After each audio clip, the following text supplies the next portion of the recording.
Welcome to Jam Sessions backstage at Nova Scotia Music Week 2021. I'm Andrew from Andrew's Alcove and the Second Button Podcast, and this is the co-host of Jam Sessions podcast, Darcy Walsh. Hello, hello. And with us today we have Matty Grace from Cluttered. Self-reflection is an exercise born of seeking the resolution of existential questions. How do we get here? How do we live here? How long will here be underneath us? Accidents, the new EP from Halifax Cluttered is grounded in the catharsis of this process. Arriving hot off the heels of their debut self-titled EP, Cluttered is not as focused on the asking as it is the telling. So welcome, Matty. Thanks for having me. When I was researching you, I did find quite a bit. Yeah. I've been around for a while. Yeah, I started with the Cluttered piece because that's what you're here promoting this weekend, and I recognized your name, and then when I started digging, I realized that Future Girls had played in the Glasgow years ago, I believe. Yeah. Was it with like a motorcycle at the time? Or no, we played with Designor and Heavy Early. Because Heavy Early, I have their album at home. It's great. I'm familiar with They're like lovely people. And Designor, there's a connection with Gavin that was just leaving the room here. Yeah, and also Becca and AJ from Designor playing Cluttered. Yes, so, like, exactly. In a weird kind of way, at the beginning of COVID, when everything was getting locked down, I was performing as a solo artist, and I was actually on tour with Designor. That's why I'm seeing your name and recognizing. Okay. And so we were on tour.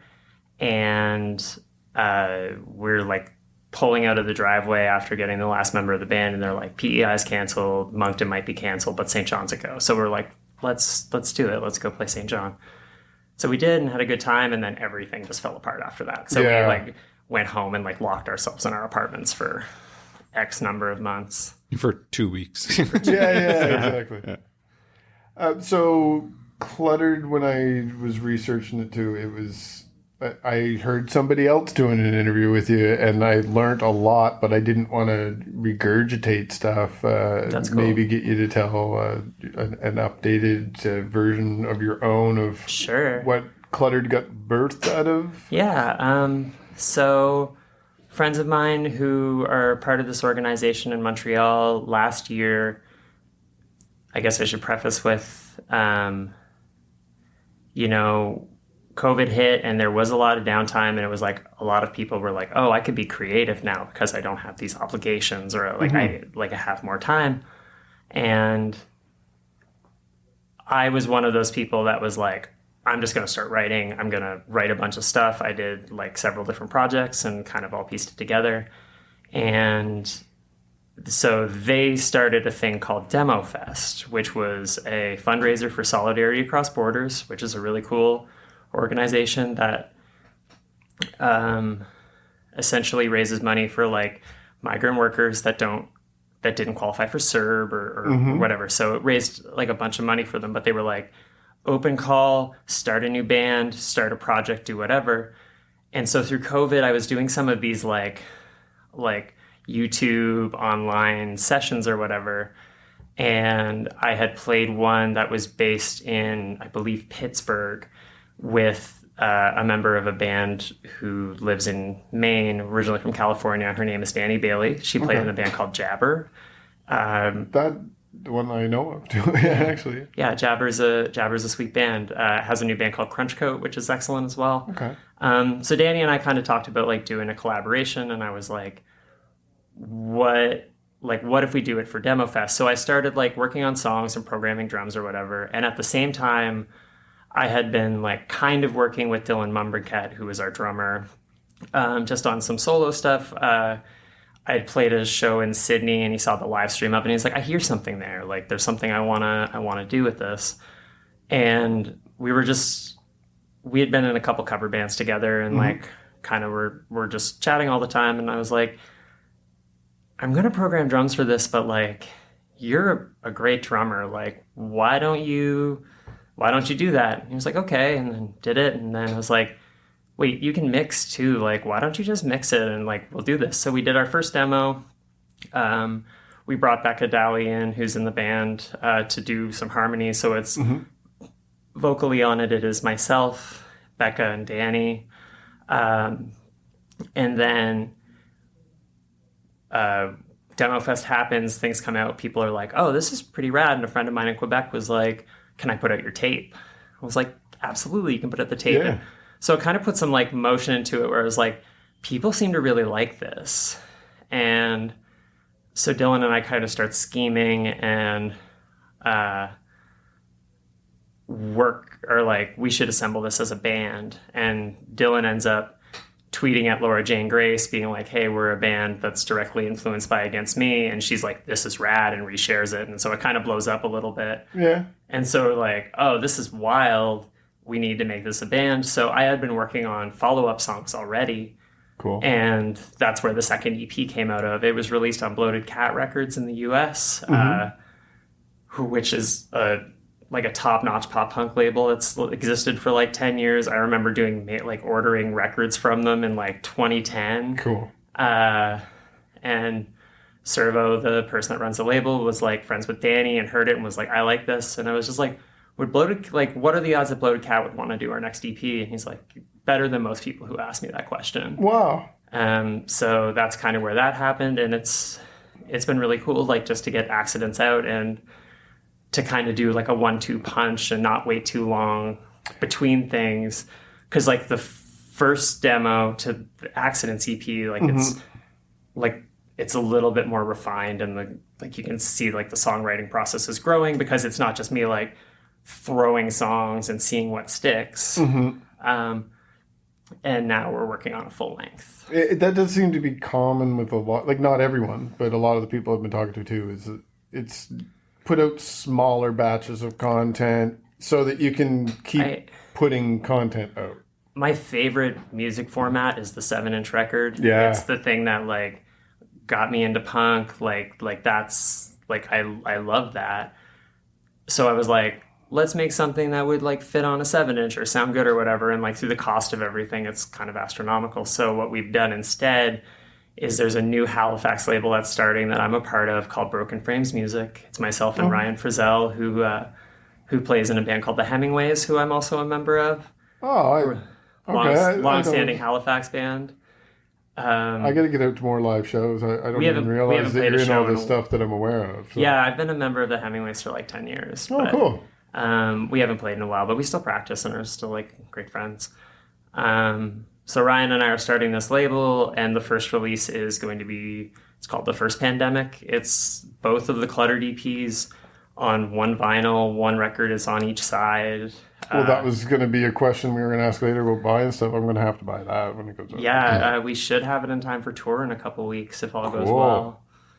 If not, it'll probably be like right afterwards, but you know, pressing plant delays and all of those things that just in time for Christmas. So all of our listeners can go out and buy all their friends and family a copy, and you guys will be out of your first print immediately. I mean, that would be pretty sick. I don't really want to sit on a bunch of records forever, but also it's just like, it's really validating for something that we were like, I recorded like all the guitars and everything in my apartment and did vocals on my floor, and like Dylan did the drums in his basement and mixed it. And so you have a real personal connection to totally the like whole I feel really like connected to these songs, and like like lyrically and thematically they like resonate with where I'm at as a person, which is really nice. Like it's the band I've always wanted to front and never. You know, all of the other bands and the projects I've been in, which, as you said, with doing research, I've been in a lot of things, have kind of led to this point. Sure. So this gives you a little bit more of creative freedom. It's more so not even so much creative freedom, because like in lots of projects, it's like you can do whatever, but just like we have enough songwriters or we have enough people. And I was like, I started performing as a solo artist, and I was just writing songs all the time because it's kind of how I process and it's how I like deal with things. And so through that, it was just like, I've got this giant batch of songs. So like, why not see what sticks, and why not try to piece it all together? And now that like Cluttered kind of has, through like a fairly organic way, like kind of has this particular sound, it's like kind of nice now to like write songs that kind of push that a little bit, or like embrace it a little bit more. So like have songs that are kind of a throw to it. We like full disclosure, we have the full length is written. Oh, okay. We're half demoed it, like the other half we're working on. We're just like trying to kind of see if anyone's into it or wants to bite or whatever. And just kind of polishing it up so everyone can see it. Yeah, we're going to demo it and then we'll re-record it with the full band, because the full band is Becca Daly, who uses she, they pronouns, AJ Boulier, who uses he, him pronouns, Dylan Lumbercat, who uses he, him pronouns, and myself, Matty Grace, with she, they pronouns. All the demos are myself and Dylan and Becca doing vocals on them, but we want it to be like a band experience, because AJ writes parts for it. AJ's an incredible musician. Like, I'm really grateful. Oh, he's another one that I've seen around a lot. Yeah. Dylan's the only one I haven't met yet. I made the joke that I've been poaching your friends when I saw you in the hall there yesterday, just because it seems like every other person that I hunt down, they're standing with Matty in the hallway having a conversation. Music Week's been really, really interesting. It's my first time ever, like, actively coming and going to see delegates and going to see conferences and like that kind of stuff, because I am very DIY and very the punk ethos is like where my heart lies. Well, you're dripping with it. Like it's apparent through everything that you have out there, and you're giving off that vibe too, but you're seamlessly blending in with all these people. You have a lot of great friends. And I've been saying this thematically all weekend. There's a wonderful community here. Like as a fan, I was aware that there was a lot of great creators, but now that I'm on this side, seeing a little bit behind the scenes, like, I'm really impressed at how much everybody's supporting each other. Everyone's very supportive. Really cool. A lot of the bands, like no two bands really sound alike. Right. But like you could put Cluttered and like a motorcycle together on a show and you'd be like, that's dope, that makes sense. Yeah. Like there's a lot of camaraderie, and like everybody's known each other for so many years. Like there's lots of folks who are kind of newer to it and you're kind of meeting them for the first time or like getting to actually know them because you see them in passing. But like, you know, you're at a show and you're outside and you're just like, I'm basically incapable of having a conversation because I'm like socially anxious and it feels kind of weird. But like coming into this with a little bit of a mindset to just be like, I'm going to just be me. And I'm going to see what happens. And like, if I make a new pal or like a couple people come out to our show, which is the hope. You know, I just want to I want to prove that there's a reason why we got invited to play here. Sure. Because like, that's a good way to actually look at it. Like Nova Scotia music, as far as an industry, doesn't really have a ton of like, it hasn't felt like it's felt in the past that like there's not a ton of respect thrown at punk bands. Sure. Yeah. Which is like absurd because there have been so many great bands from Halifax that like have just flown under the radar.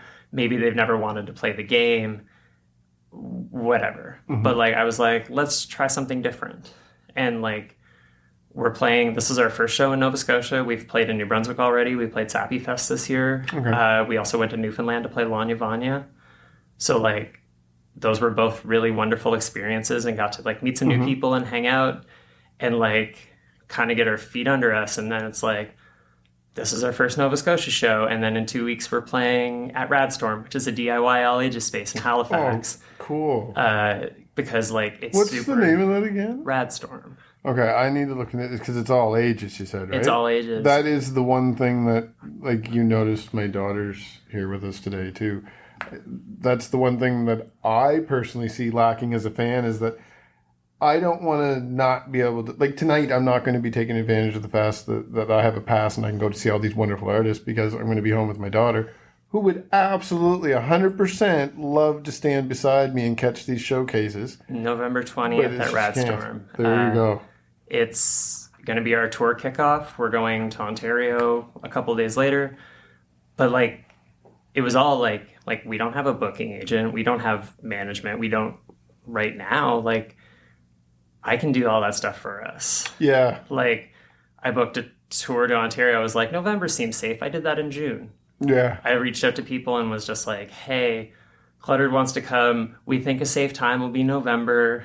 Things Smart. seem like they're starting to like lighten up a little bit. Yeah. You know, the impending doom is still there, but like... But yeah, because November's probably okay, and if not, there's enough time that you cancel it and Exactly. postpone or whatever. Yeah. Exactly. And like we'll go again in the spring and probably do the like a couple times a year for the next little bit. Like just like we want to play and we want to get these songs out there at the same time as like writing a record. Like I also play in a band called Century Egg, which is quite busy as well. And so Look underneath the Glory album nice. there. I bought the Century Egg album. Great. Thank you. I didn't even know you were on it. Yeah, I play bass. That's funny. Yeah.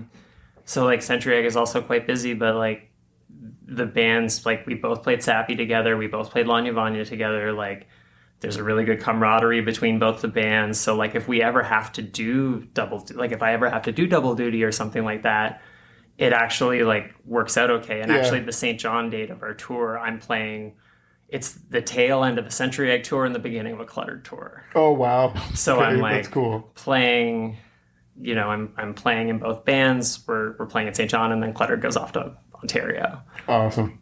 But yeah, it's just like,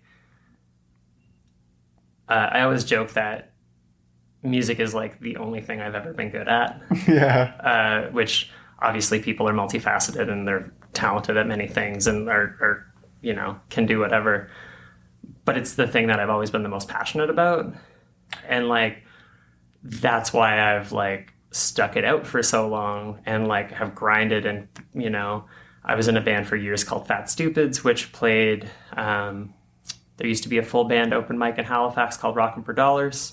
Oh, okay. I've heard of it. Yeah, it was originally at Reflections Cabaret and then moved to the Seahorse and then to the Marquee. And when it was at Reflections, Fat Stupids were essentially like the Rockin' for Dollars house band. And it was we would practice like 3 times a week and learn new covers. And it was like kind of songwriting boot camp.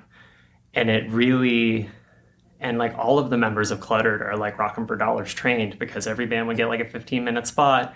You got to get up, you got to get your stuff set up, you got to be like ready to go and ready to perform. And it's really unfortunate that doesn't exist anymore because it was such great, like, even just on an ethical level, it trains you to like treat people with respect and to like, go up and play your hardest and like, maybe play to nobody and maybe play to nobody a bunch of times, but you're still on stage and you're still performing. And then, so when people start seeing you, you're a little more comfortable and you're a little more capable.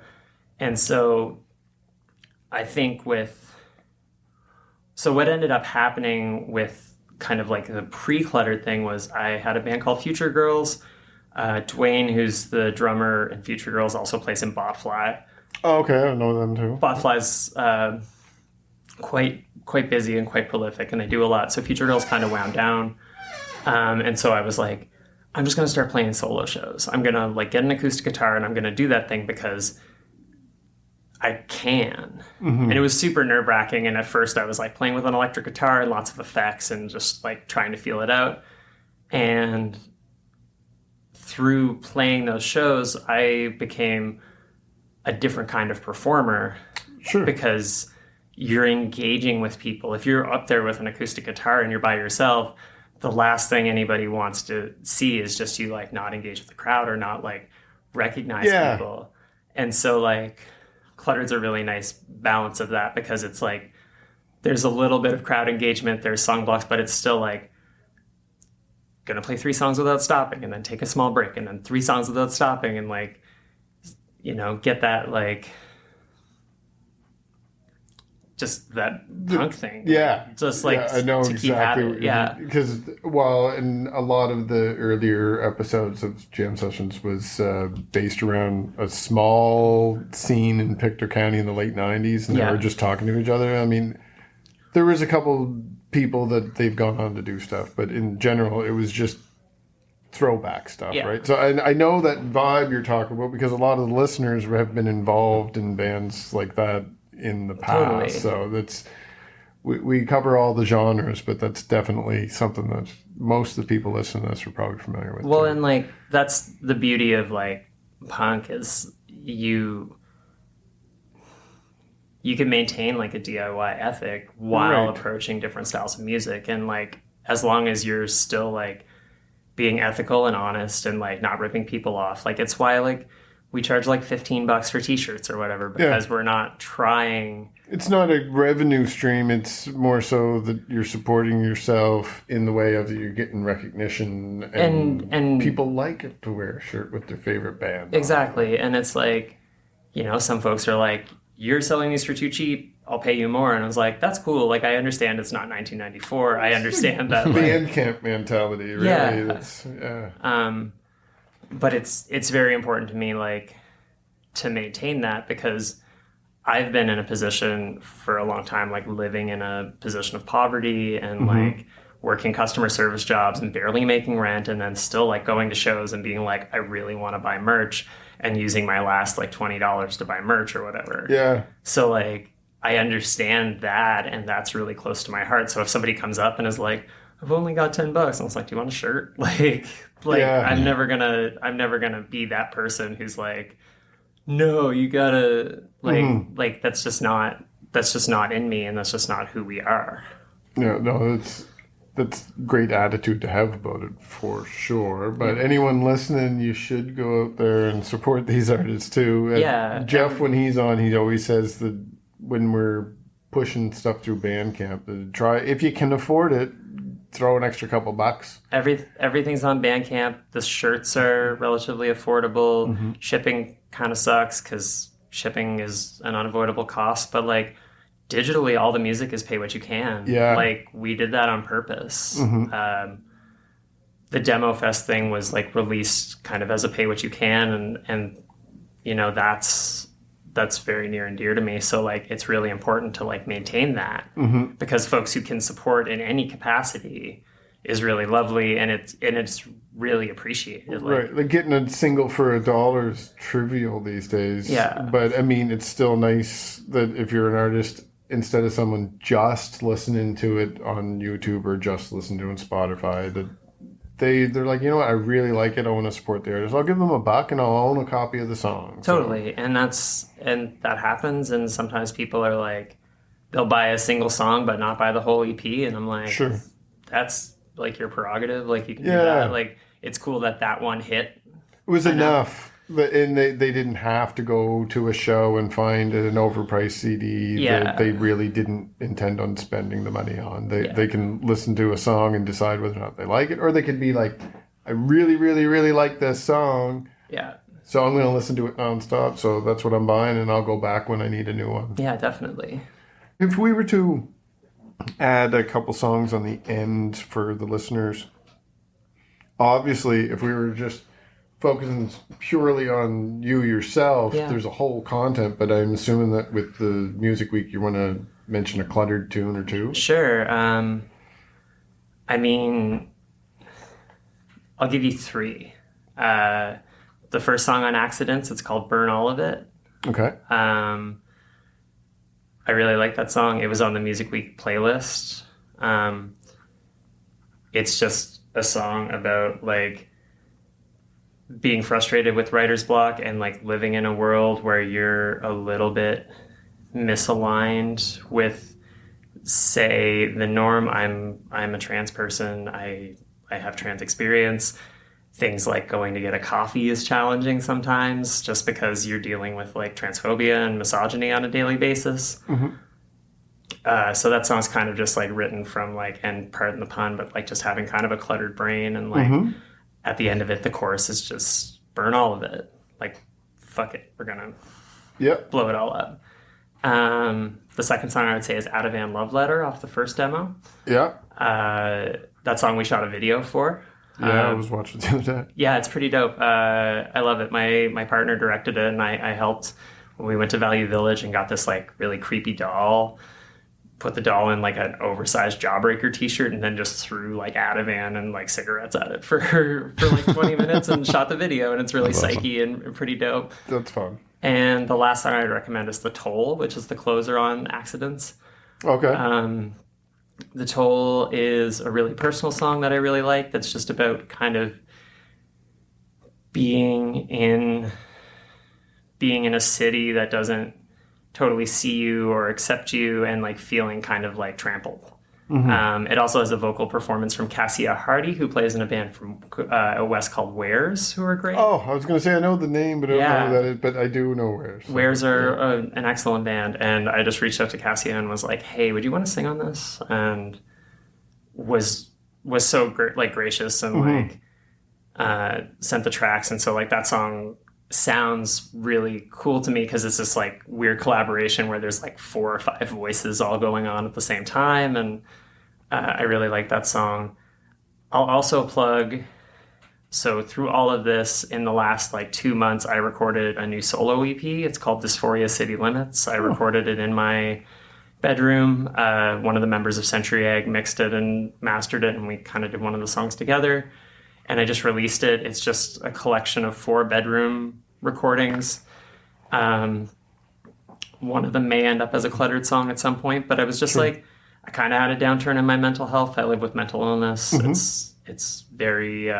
It's a common thing with a lot of folks, especially pandemic, and a lot of the themes that you're talking about, I think, resonate even beyond the people that are identifying with the representation of trans. Yeah. That we've all had similar experiences. So Totally. you're resonating from an honest place of truth and openness, but you're resonating to a wider audience than we would have with similar topics 5 years ago. Absolutely. Even 3 years ago. Yeah, and people are more open to it. Like, how many people do you know went into COVID and came out as worked on themselves and bettered themselves? Yep. And like, whether that was through, the BLM protests and being like, I have to unlearn this institutionalized racism. Like, there's a conference going on right now that's literally talking about that.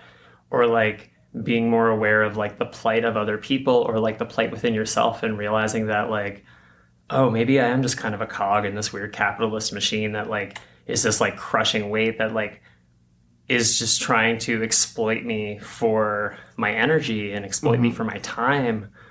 And maybe I don't have personal fulfillment from it. And so like people kind of have come out of COVID with more of an appreciation for a little more honesty and a little more like self-worth self-worth. Yeah, and that's a good one. It's everyone's self-esteem was kind of, well, most people, you either had a hard time, which we all did at some point, and you came out of it a little shaken, or you come out of it knowing that, I spent a lot of time with myself.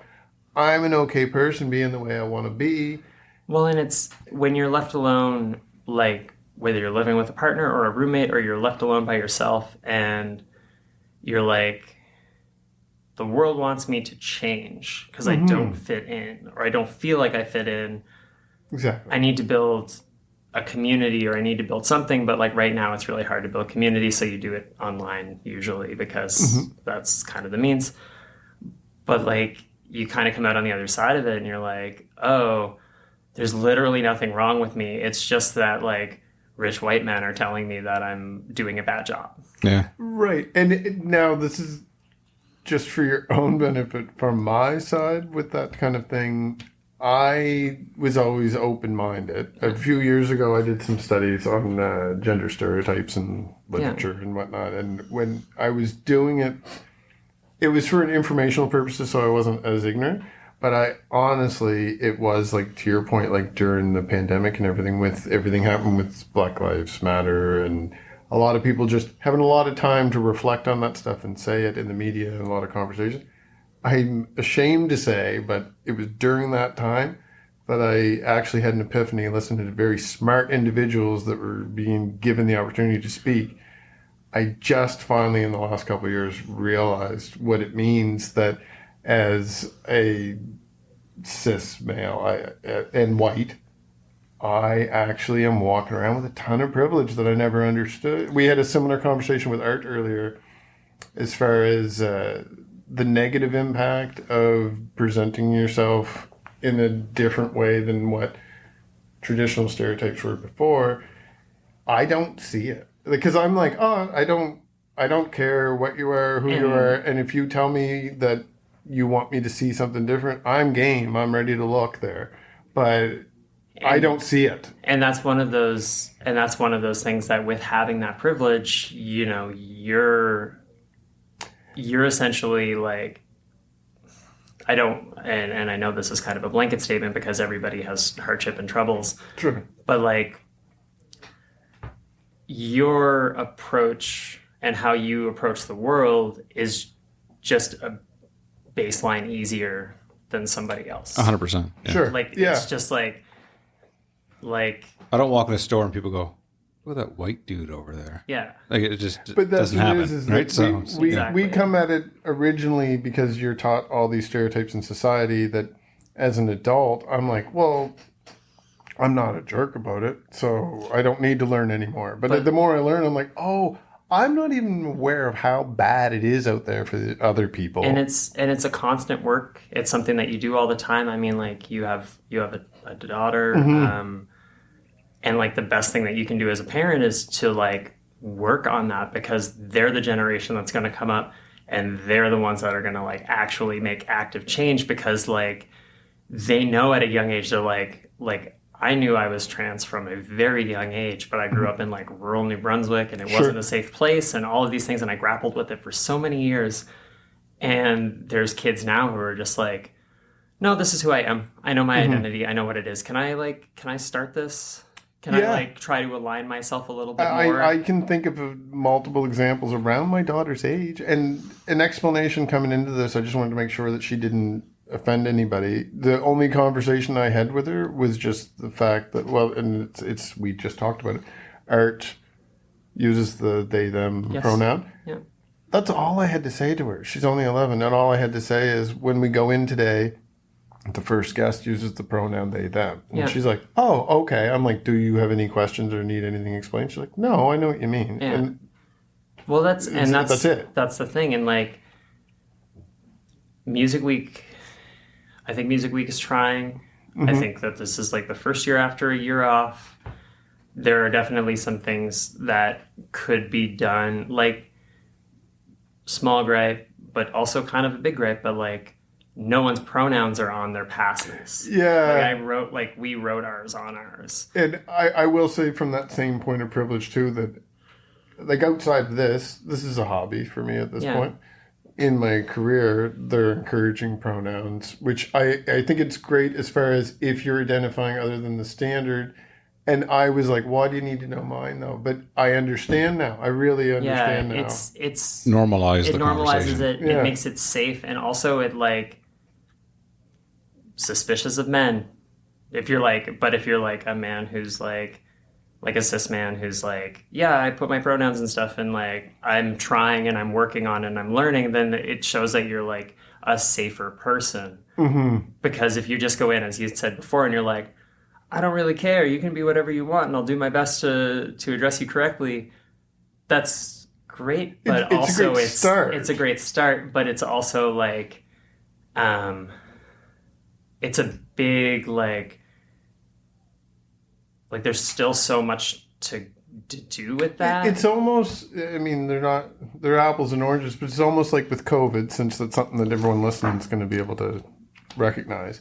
When it came down to getting the vaccination, you might be like, well, I'm not sick and I'm not going out to shows or going to the grocery store. I stick home and I get everything delivered, so I'm good. I don't need a shot. But you're doing it for everyone else in the community. You're doing it for everyone else. You're doing it for the community. You're doing it for immunocompromised people who can't get it. And like that's one of those invisible things. Like you can't tell by looking at somebody if they have like a compromised immune system. Like you have no idea. Right. So like you're doing it for the safety of others, and it's so selfish when folks are just like, I'm not getting it. It imposes on my like political freedoms or whatever. And it's just like everything gets shut down in like what, 2019? So everything gets shut down in 2019. The literal government is like, we're giving you money to stay at home. The government wants you to work because you make money for them by paying taxes and by paying into all of these things. Why would they be in partnership with somebody to develop a vaccine that has any negative implications, because like at its fundamental core, they want you to go back to work so you can keep pushing this capitalist machine. You being home costs money as opposed to making money. Exactly. Yeah. And so like... COVID blew out the biggest cog in the machine. Exactly. And it kind of opened a lot of people's eyes. Like I think to like, and I mean, Nova Scotia's, our premier said like one of the most asinine things that I've ever heard, like referring to how minimum wage jobs are not careers, or not like... Yeah. We had this conversation just recently. I was being informed. I've been oblivious to the news the last 2 weeks. It came up, and a friend of mine and I who lives in New Brunswick, have a friendly competition being like, whose premier is worse? Yeah. And she was just like, yours might have took the cake today. And I was like, yeah, because like, there are people who are career servers. There are people who are career baristas. There are people who like have, like, I work in the service industry as well. And like, there are people who like make careers out of that.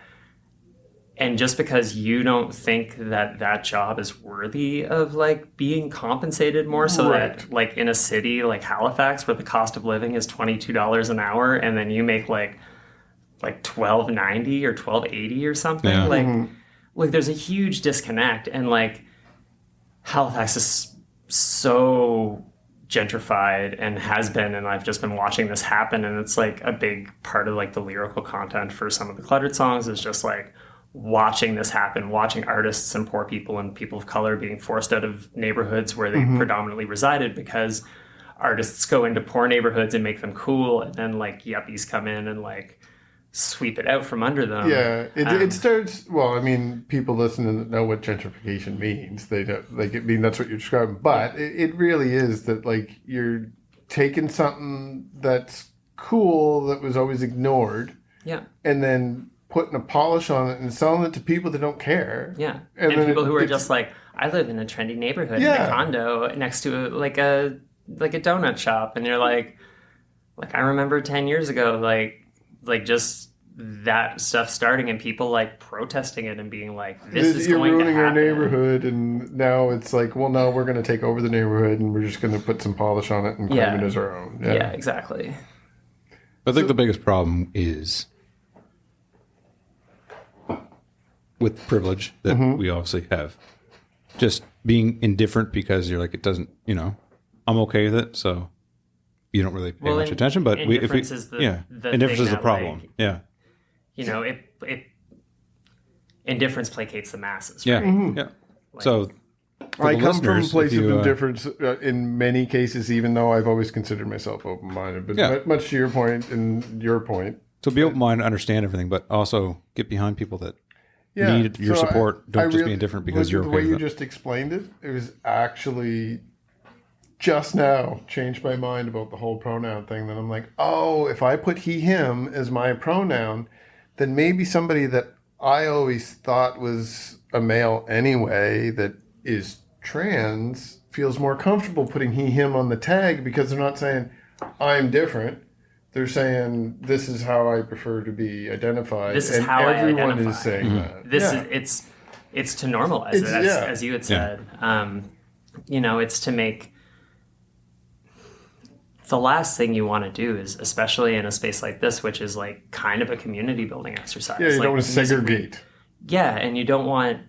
Yeah, exactly. You don't want people to feel segregated, or you don't want people to feel excluded based purely on just like their appearance or the way they look, because like it's just like not okay. No. And it's not acceptable anymore. And that was coming into this, that, like I say, where I'm open-minded and I'm okay, and I mean, we've met previously just out in public, and like none of that stuff mattered to me because it doesn't impact me. Yeah. But I am really starting to realize now that, like, I'm cautious going into an interview that this sounds like a touchy topic and it might not be something that you want to talk about. But every time it's me that has the problem, I'm like, wait, I thought I was cool. Like, if I was really cool and open-minded about it, why am I nervous about opening that dialogue. And like, I'm not sure how you folks introduce the podcast other than like the introduction, but like, if you introduce yourselves as hosts, why not throw your pronouns in? Yeah, that's another thing. I really didn't realize that until just now. Like that, you actually made an impact on me during this conversation. Like that. But I'm 100% on that. It's not, especially for somebody in a position of privilege. If it's not a big deal and it's not a huge thing, then why not do it? Yeah. Sure. Like you're making other people feel comfortable, and it makes spaces more accessible. You know, how often, like how many times in my life do I just be like, the last time I went to that place, I was like wearing a dress and like looked like okay or whatever, and they're like, thanks sir, and I was like, are you not paying any attention at all? And like sometimes that's the case. Sometimes it's just not. And you specifically, you present feminine, so it's a little bit more obvious that you're going to identify with that pronoun. Yeah, so, exactly. Like, yeah, it's just one of those things that's like, it needs to be a standard. It needs to be a baseline. It just needs to not be an issue. It should just be. It's just the way it is. It's just the way it is. And like, there are folks who use other pronouns than they, them, or he, him, or she, her, and like those folks have such a challenging time because exactly you know, those people are almost excluded further from the pronouns conversation because it's always they, them, it's always she, her, it's always he, him, it's always he, they, it's always she, they. When like folks who use Z and like other pronouns like that, they get kind of forgotten about even in like a conversation about like marginalized groups. Yes. So it's just like, you know, I know that like there's a lot of like critical theory and there's a lot of reading and there's a lot of things, but like there's great podcasts, there's great books, there's great audiobooks, like there's YouTube shows, like we exist and we're real people and like we're here to like share our art, and that's why we're here this week, is to just like be authentic representations of ourselves in a way that's hopefully like taken as authentic. Yeah, and for my exposure, it absolutely would have been the reflection of what's been out there in art or media over the years, which obviously is not the best way to be introduced to anything, as anybody on any topic will tell you over time. But it does seem to be that, especially with music, you have a lot of bands that work that into their message or into their image, and it makes it more acceptable for someone that's like, I really like that song, who is it? And you're like, oh. If you're not comfortable with that stuff, you don't immediately say, I hate that song that I really liked and it made me take the time to look into this person. It opens your eyes to like, oh, well, this is different than my expectations, so maybe my expectations are wrong. Totally. You need to recalibrate the way you look at things. Yeah, exactly. Did y'all want to ask me any more music questions? Yeah, sorry. And like, no need to apologize. No. This has been really lovely. I've realized we kind of went off on a tangent a little bit. And we had a little bit extra buffer time built in here for you anyway, because I thought we might go a little bit light. Sure. Before we get away from that, I did offer to Art that we could release it next week as part of, not this coming week, the week after, as part of the Transgender Awareness Week. That's the day of the Cluttered show is on TV. So I'll try to get this to align with that, have them both out that week, Great. And then we can push your show too at the same time. That would be really lovely. Now, would we do at the end, I had already asked you about putting some songs in there, so that's usually one of the parts. Now, Andrew, you can do your typical thing. Where can we find you online? What's the best way to get your message out? Best ways, I mean, it's cluttered.bandcamp.com or mattygrace.bandcamp.com. Also, we're like very accessible people. Like, it's at Cluttered Band on Twitter and Instagram, but you can find me on Twitter and Instagram at Matty Disgrace. My last name is Grace. Yeah. Matty Disgrace. I like it. Great punk name, right? It works. And usually that's where we post, like the whole band, everybody has their own individual account, and like we try and like we're a unit, but at the same time we're all individuals in this. And so like, you know, if you're like, I really like the drums, like you could reach out to Dylan and Dylan would like love to hear that. Or like, this harmony was great. Like you reach out to Becca, like we're very accessible people. Cool. But yeah, any new music, it's always going to be on Bandcamp. We're on Spotify. We're on Apple Music. We're on Deezer. We're on all of these platforms. Like usually the Instagram is probably the best way to find us. We use Facebook a little bit, but not like really. Facebook out of necessity, not of want. Correct. Yeah, it's like people are like, you still got to do this thing with Facebook, and I was like, no one uses Facebook. Like, yeah, I'm super comfortable with Facebook because of my demographic. Yeah. But now that I've been doing this for a few months, for anyone listening that cares about that answer, it absolutely Instagram for the generation right now of people that are coming out and putting out new stuff. We have to learn TikTok. I have to learn TikTok. Like I'm just like, I'm like I feel old. Like, Dakota just outside the door here is becoming a TikTok master. So I'm planning on sitting her down sometime in the winter saying, teach your dad what you're doing here. And I think that that's one of the things right now why TikTok is cool is because the dads don't know how. Or, exactly. You know, like it's making it myself, but you know what I mean. Yeah, totally. Like it's just like it's curated to kind of like a younger, almost like a crash and burn kind of thing. Yeah. Like they're very quick, they're very like small blurbs and like but they hit. Like I'm filling in for bass for No It's Fine this weekend. Yes. And Kalen, like the front person for No It's Fine. He's like excellent at TikTok. Like jumped on board, is very good, and it's just funny. Like it's just like being personable in a different way. Sure. But yeah, I could do the full rundown of bands that I'm in if you want. But like, there's a lot, like Century Egg and Cluttered. I have a solo project that's like strictly a like DIY punk thing called Modern Cynics, which is like a quarantine project. All the songs are really short. There's a new Modern Cynics record coming out next year that I recorded this like a couple weeks ago. That's coming out as a split with a band from Texas. Oh, cool. On Dirt Cult Records, which I'm pretty stoked on. So like I still get to like Cluttered is coming to play. Yes. You know, the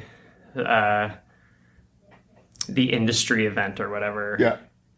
And I can still be like, hey, my friend who runs this DIY label, do you want to put out this tape for me? And like cool. I'm still able to like you get a little bit of both worlds there. Absolutely. It feels like sometimes it feels like spinning plates. Yeah. I've been in so many projects, I've done so many things, everything is very busy all the time. Mm-hmm. But like it's what I want to do, and also to be able to do it in a way that like fits for me.